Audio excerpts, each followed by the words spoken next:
Welcome back to the Sexual Helix. This is episode 3. Now that we've got the foundation, we can actually start to talk about this properly. Up until now, we've been talking about the body, about holding, about responsiveness, and about the pelvis as a system. We've been looking at how the body behaves under pressure, how it stabilizes, how it grips, and how it tries to create control when something feels unfamiliar or unpredictable. And I know, for some of you, it might have felt like we've been circling something, like we've been close to a conversation but not quite in it yet. Like there's something underneath it all that hasn't been named. So let's name it. This is where we actually start talking about sex. But not in the way that you might expect. Because what most people think of as sex is often just the surface of something much deeper. It's the visible expression of something that's happening underneath. And what we're really looking at here is what makes that expression possible. Because sex is not separate from how your body organises. It doesn't exist outside of your patterns. It doesn't exist outside of your nervous system. It doesn't exist outside of how you respond to pressure. It's one of the most honest reflections of it. There's nowhere to hide here. No way to perform true presence for very long. No way to override what your body actually does when something starts to build. Because at a certain point, the body will default, not to what you think it should do, but to what it knows. And that's where this becomes interesting. Because most people think what they're feeling is attraction, chemistry, arousal, and sometimes it is, but underneath that something else is happening, something more fundamental. The system is receiving input, more sensation, more stimulation, more intensity, and that input doesn't just sit there, it builds, gradually, sometimes subtly, sometimes quickly, but it builds. And what it builds into is pressure. Not emotional pressure, physical pressure in the body. You can feel it if you slow down enough. There's a gathering, a kind of internal expansion, a sense that something is accumulating without yet being defined. And for a moment it can feel like openness, like possibility, like being fully inside what's happening. There's no effort there, no need to direct anything, no need to manage the experience, just sensation building. And this is usually the moment people describe as being in it, present, connected, and responsive. But this is also where something very subtle begins to change. Because as that pressure continues to build, the system has to decide what to do with it. Not consciously, but physically. And this is the part most people don't recognize. Because the shift is so small that it's easy to miss. But if you pay attention, you'll feel it. The breath changes. It becomes slightly shorter, slightly more controlled. The body begins to organise differently. Not open in the same way, but more contained. The hips start to hold. The abdomen engages. And there's a quiet tightening that feels almost like preparation. And in that moment, you're still in the experience, but something has already shifted. You've moved from receiving to organising, and from organising to managing. And this is where control begins. Not as a decision, not as something you consciously choose, but as something the body does to stabilize what it doesn't yet trust. Because pressure, when it builds beyond what feels familiar, can feel unpredictable. And the body doesn't like unpredictability. It wants structure. It wants stability. It wants to know what's happening next. So it starts to guide the experience.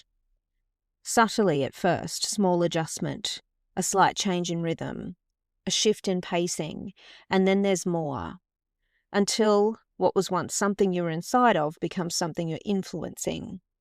And eventually something you're controlling. And this is where the experience begins to change. Not dramatically, not in a way that's obvious, but enough to feel slightly different, slightly less open, slightly more directed. And this is the moment most people don't see. Because everything is still happening. There's still movement, still sensation, still connection. So they assume nothing has changed. But something has. They've moved from being inside the experience to managing it. And once that happens, the quality of the experience shifts. It becomes something you're doing, something you're shaping, something you're subtly trying to get right. And the more you move into that, the more the system starts to contain what was building. Instead of allowing it to move, it holds it. Instead of allowing it to expand, it regulates it. And this is where people start to feel that something is different, without always knowing why. Because what was once fluid starts to become structured. What was once responsive starts to become directed. What was once something you were inside of becomes something you're managing. And this is where we need to pause, because this is the moment everything turns. Not outwardly, internally. This is the point where the system decides, do I stay with this or do I control it? And most people, without even realizing, control it. And that's what we're going to look at next, because this isn't random, and it's not just habit. It's not just preference. There's a reason why the body does this. So if what you're feeling is pressure, the next question becomes, why do we try to control it? Because this is the part most people don't see. They don't feel themselves leave the experience. They don't register the exact moment it happens. They just feel something change. Something becomes tighter, more directed, more deliberate, more managed. And it happens quickly, so quickly that it feels like it's just part of the experience. Like this is what's supposed to happen next, but it isn't. It's a response, a very specific one. Because when pressure begins to rise beyond what the system is used to, the body looks for stability. Not because anything is wrong, but because that's what it's designed to do. The body is always organising toward what feels predictable, manageable, and safe. But pressure, especially unfamiliar pressure, doesn't always feel like that. It can feel open, expansive, but also undefined. And the body doesn't always trust what it can't define. So it starts to create structure, not consciously but physically. The breath shortens, the muscles engage, the hips begin to hold, the system becomes more contained. And that containment feels like control, because it is. It's the body's way of saying, I don't know what this is yet, so I'm going to organise it. And at first that organisation can feel helpful. It can feel like you're staying in control, like you're guiding the experience, like you're keeping things steady. But underneath that, something else is happening. You're no longer receiving the pressure. You're managing it. You're trying to regulate it, trying to keep it within a range that feels familiar, trying to prevent it from becoming something unpredictable. And this is where the experience starts to change, because pressure is no longer being allowed to move freely. It's being contained, shaped, directed, and that has a cost. Not immediately, but over time. Because when you contain pressure, you also limit what it can become. You limit how it develops. You limit how it expands. You limit how it moves through the system. And what was building into something fluid starts to plateau. It stays within a certain range, a certain intensity, a certain level of predictability. And this is where many people find themselves. Not disconnected, but not fully inside it either. Somewhere in between, where the experience is still there, but it's being managed. And that management becomes effort, subtle at first, but noticeable, because there's now something to maintain, something to control, something to get right. And the more you try to maintain it, the more the system tightens, the more it stabilizes, the more it contains, until what started as something fluid becomes something structured.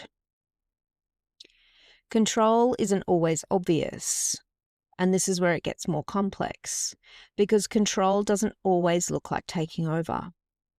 It doesn't always look like directing the rhythm or speeding things up or trying to lead the experience. Sometimes it looks like the opposite. Sometimes it looks like stepping back, letting the other person take over, letting them control the rhythm, the pace, the direction, not interrupting, not changing anything, not inserting yourself into the movement. And on the surface, that can feel like presence, like you're being open, like you're allowing the experience to unfold. But underneath that, there's still control, because you're managing the system. You're trying not to disrupt it, trying not to throw it off, trying not to change the rhythm, trying not to interfere with what's already happening. And in doing that, you're removing yourself from movement. You're not fully receiving. You're not fully responding. You're monitoring, observing, adjusting without actually being inside it. And this matters because intimacy is not something that happens to you. It's something that happens through you. And the moment you stop responding, you're no longer part of that process.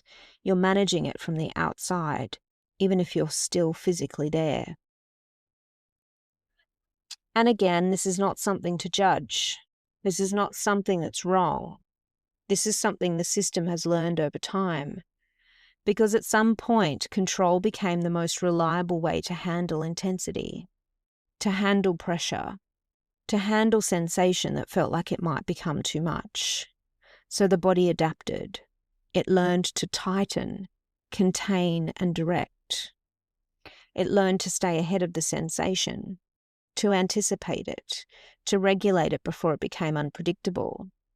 And this pattern doesn't just show up in intimacy, it shows up everywhere. In how you move, in how you deal with stress, in how you respond to challenge, in how you handle anything that builds beyond what is familiar. But in intimacy, it becomes very clear. Because intimacy increases everything. More sensation, more exposure, more vulnerability, more pressure.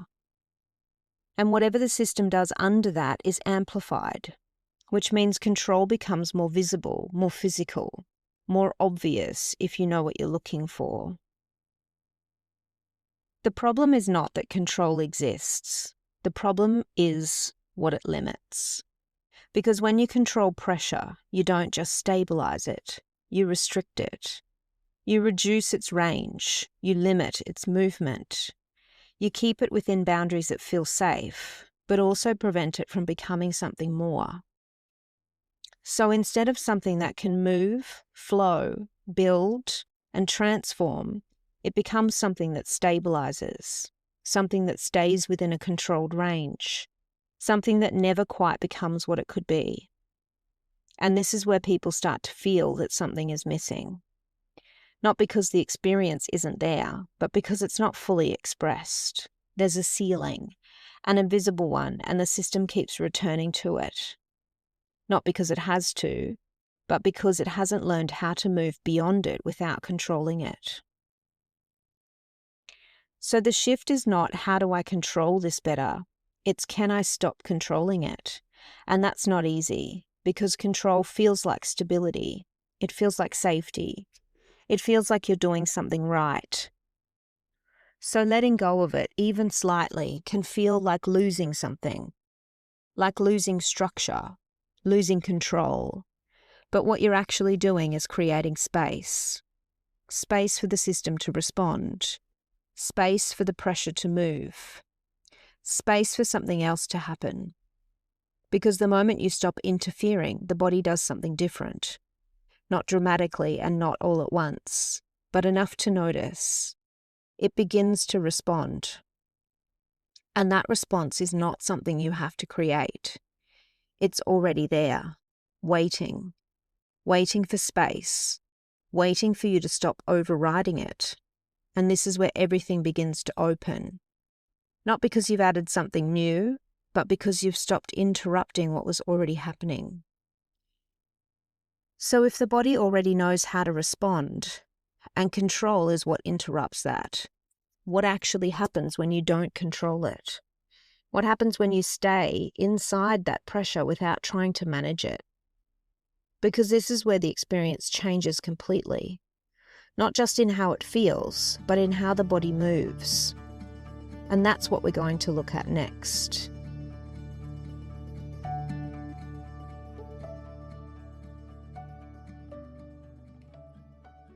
So what happens when you don't control it? What happens if you don't tighten, don't manage, don't try to shape what's happening, but stay, not perfectly, not all at once, but just long enough to not immediately override the experience? At first it feels unfamiliar because you're not doing what you normally do. You're not directing the movement. You're not controlling the rhythm. You're not trying to get somewhere. You're not anticipating what comes next. You're just inside the sensation. And for a lot of people, that's the hardest part. Not because the sensation is wrong, but because the system isn't used to being there without controlling it. So there's a moment where it feels like this is building too quickly. This is becoming too much. This needs to go somewhere. And that's usually the moment where control comes in. The moment where the body tightens. The moment where something shifts from feeling to managing. But if you don't follow that impulse, and if you stay with it even slightly longer, something different begins to happen. Not dramatically, not all at once, but enough to notice. The pressure doesn't overwhelm you. It doesn't collapse the system. It doesn't take over in a way that you might expect. It starts to move, subtly, gradually, without you directing it, without you pushing it somewhere. And this is the distinction that changes everything. The body is not trying to trap sensation. It's trying to move it through the system. And when you don't interfere with that, you start to feel something else emerge. Not just intensity, but flow. A sense that something is happening through you, not being managed by you. And this can feel unfamiliar at first because there's less effort, less direction, less control. And for a system that's used to organising through control, that can feel unstable, like something is missing, like you should be doing more. But if you stay with it, you start to notice something else. The breath begins to change again, but this time it doesn't shorten, it opens. There's more space, more expansion. The body softens, but it doesn't collapse. It holds its structure without gripping. And that's a very different experience, because now you're not holding the system together. The system is holding itself, and movement begins to change. Not just because you're trying to move differently, but because the body is no longer being controlled, it's being allowed. And when that happens, movement becomes less segmented, less intentional in the way you normally think of it, and more continuous, more connected. Like one moment leading into the next, without you having to decide what comes next. And this is where we come back to the body. Because this is not just a feeling, it's a physical process. It's happening through the system, and more specifically, through the pelvis.